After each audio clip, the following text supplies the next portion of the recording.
We have the tech sector in our sights today, and in particular, how AI will continue to help the healthcare sector in 2024.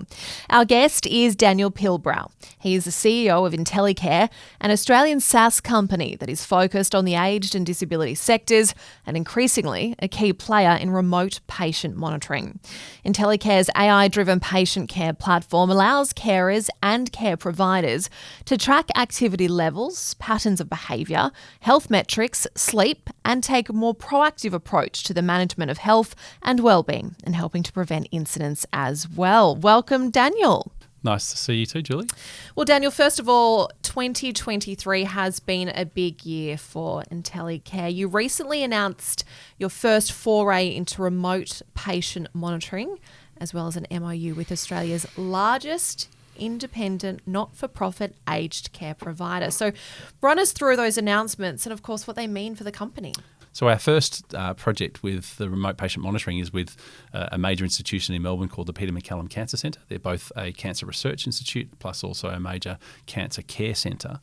We're working with them on what is our first pilot in that space in terms of using the Intelicare platform in the hospital sector. We hadn't done that before. We'd been largely based on the aged care and the disability sectors. So we're really excited to be working with them. We're working with a biopatch that does continuous blood pressure monitoring, and we're using the Intelicare platform as the visualisation for the clinicians and the care staff about how they then use that data to help inform the care they're providing. The goal there is ultimately to see how we can support patients being moved from higher levels of care to lower levels of care and ultimately out into their own homes, still being monitored by the hospital.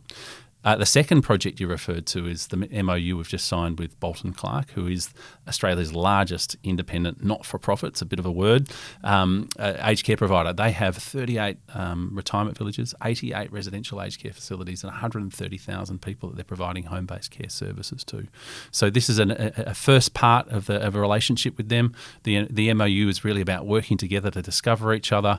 We're going to do a couple of experiments/pilots with them to trial our technology in their care environments, but with a view ultimately to negotiate a long-term strategic partnership with them whereby we're embedding this across their business. So really, really exciting. And it's probably the first big customer that we've landed.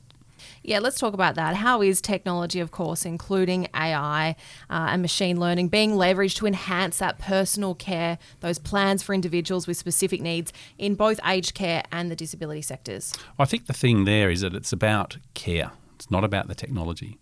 The technology is just part of the enabling of that care. I come from a care background. I'm not a technologist. I see the value that the technology brings is that it helps the care providers and it helps the individuals as well understand more about how they're going so that they can actually act more proactively and act before things happen so that they can prevent things happening. And so data like that comes from systems like Intelicare really, really help the care provider make good, well-informed decisions that affect those persons' individual care plans to deliver better outcomes for them. We're in a very tech-savvy world. What advancements in technology do you foresee that could improve the accessibility and effectiveness of healthcare services for senior Australians and of course, those with disabilities? I think there's just such a proliferation of technology out there. I think the care providers are finding there's just so much data that they should be looking at.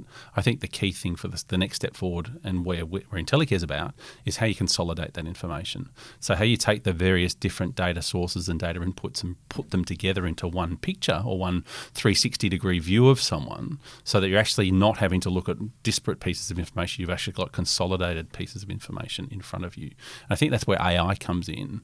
AI can help simplify that so that the individual carers and care providers don't have to go and look at various different sources to understand that person's health and well-being. They can actually look in one place where it's consolidated for them. We've started to experiment with ChatGPT about how ChatGPT can take some of the data inputs and summarise them so that the care providers don't have to go and look in multiple different places. They're actually just got a summary in front of them. And that's a piece of work that we just started working on. With ChatGPT, it's really interesting because some people are really scared and running away from it, whereas others are really embracing it and seeing the good in what it can offer. Well, I think it's how it, again, coming back to that enabling word, how it helps rather than takes over. And I think that's what it's about. Obviously, security is a big issue. Yep. Cybersecurity concerns are growing in the world that we're living in. What measures should be taken to ensure the privacy and security of sensitive health data in the implementation of new technology? I think it comes down to embedding that as you're developing the technology rather than adding it on later, and using the compliance services of big key providers like Microsoft. I mean, they've already done this stuff rather than having to invent it yourself, and actually really focusing on how we embed this as part of the normal everyday operations of the care and of maintaining the systems behind the care, rather than seeing it as a specific projects that we've got to look at privacy or we've got to look at it. Actually make it part of the day-to-day. And I think that's probably the best thing that we're doing. Our data privacy policy says that the individual is the owner of their own data, and so we make sure that that's embedded in the way that our system works.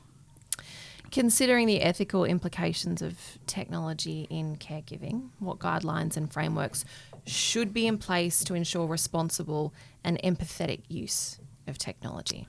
I think, again, it probably comes back to the theme of what we've been talking about, is that technology is not the thing. Technology is the bit that enables the care. We've already got such great frameworks in place for the management of consent and the management of people's privacy within the delivery of care as it stands. What technology is doing is it takes that to a point where we've actually got to make sure those considerations are taking up in those normal processes already, and put into the clinical governance frameworks that we're actually bringing information in from a different source. And that's probably all it's about. I don't think we need to reinvent the wheel. I think that the wheel's there. How do we make sure that we're just considering that there are new data inputs or new information coming in? You signed a deal with JNC Technologies. That's a real game changer for the company. So run us through the deal. Run us through the impacts. Yeah, so we signed a heads of agreement with JNC back in August.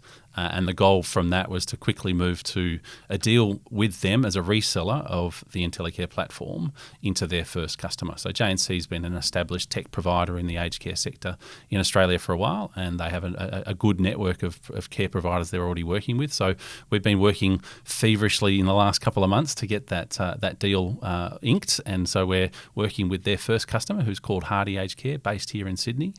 They have 6 residential aged care sites and about 560 active beds, and we're going to be embedding the Intelicare platform across all of those 6 sites, hopefully over the next couple of months to the next 9 months, probably about a 6 to 9 month implementation. But ultimately, it's going to be embedded in that in Hardy Care's business and in the way they operate and the way they deliver their care.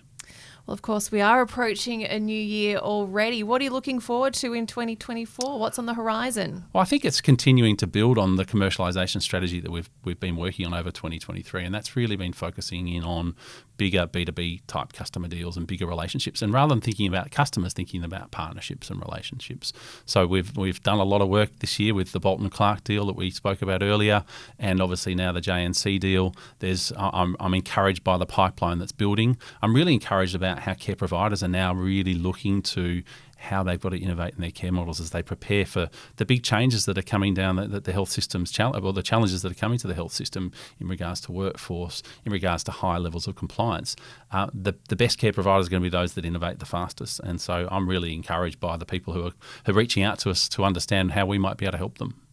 As you said, at the end of the day, that word that is so key is care. Absolutely. That is so critical. Daniel, thank you so much for your time. Lovely to chat. Thank you, Julie.